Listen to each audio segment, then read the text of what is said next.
Skip it up and that up. So Microsoft's Anaconda is gonna be a big beast. That really doesn't sound right, but it's true. Let's get into it. This video is being brought to you by Cutting Edge Gamer. If you upgrade graphics cards often, Cutting Edge Gamer is the perfect option for you. Lease the newest graphics cards on the market, such as Nvidia's RTX 20 series, for a low monthly payment. Click the affiliate link below in the description to find out more. So we know, again now, even though over the summer it was denied and they said they were going to get rid of the entry-level next-gen Microsoft console, we know there's going to be Lockhart, which is the lower-end, like more 1440p friendly next-gen console. So if you want to save some money, you don't have a 4K TV, you don't really care about getting one, you can get that console and still play all the next-gen games. And they're going to have their Anaconda, which is going to be the beast, which is going to have a huge jump in performance even over the Xbox One X, according to Windows Central. They're saying that the next-gen Xbox, the higher-end model, could surpass the performance of the Xbox One X by as much as 50%, all the way up to 200%. And now I'm going to quote here from Games Radar, because it's just one paragraph is packed full of information, so I may as well cite them and then we could discuss it. The report from Windows Central, which cites several sources familiar with Microsoft's plans, focuses on a few key components. Firstly, Anaconda is said to sport an 8-core CPU clocked at around 3.5 gigahertz.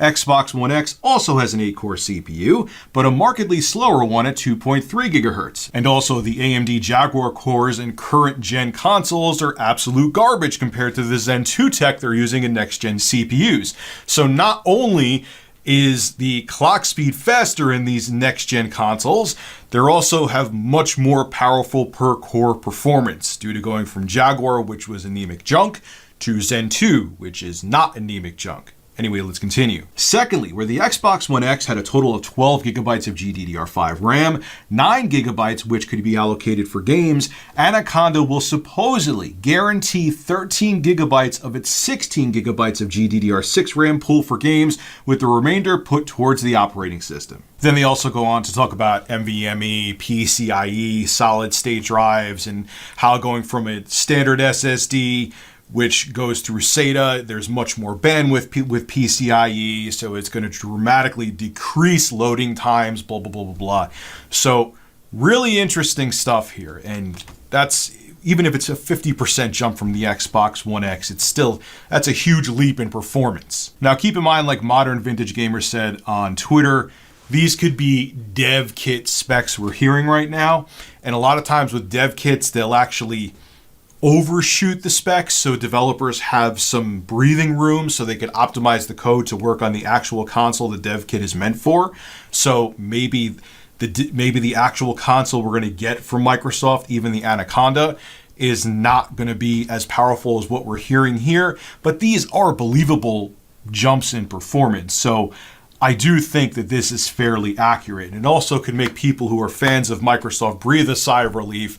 The next-gen console from both Sony and Microsoft are going to be just fine. Even if one's a little bit more powerful than the other, it's not going to be this huge gap where it's like, oh man, I regret my purchase. That I can almost guarantee you. I won't guarantee it because then everyone will complain that I guaranteed something and I was wrong about it, because there's been many other shocking things that happened that I thought were definitely going to be a thing. I could have swore that the Switch was going to be $250, but it ended up being $299.99 US. So, but next gen is going to be exciting. Both consoles are going to be beasts. So get your wallets ready, because you're going to be spending a lot to invest in next gen hardware a little less than a year from now.